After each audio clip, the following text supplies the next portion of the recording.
La llei de consultes populars no referendàries i participació ciutadana s'aprovarà amb el suport d'una immensa majoria de representants del Parlament, ja que compta amb el vistiplau de prop del 80% dels diputats, és a dir, 107 dels 135.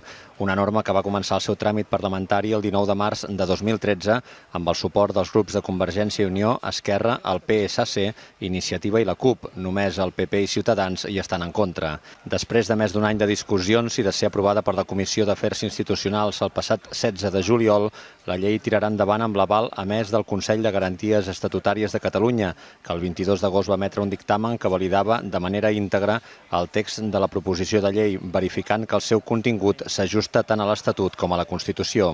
Tot i així, 4 dels 9 membres del Consell van emetre vots particulars amb discrepàncies amb el dictamen. Vam fer gairebé 90 diputats el dimecres i avui en farem 107.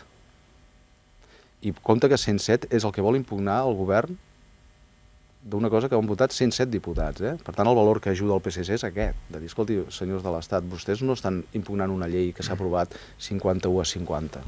No. De 135, 107 diputats l'estan votant a favor. I no som uns saltamarges, els diputats. Tan bon punt el Parlament aprovi la norma, el Govern central ja ha anunciat que convocarà un Consell de Ministres extraordinari, segurament demà mateix, per presentar un recurs al Constitucional.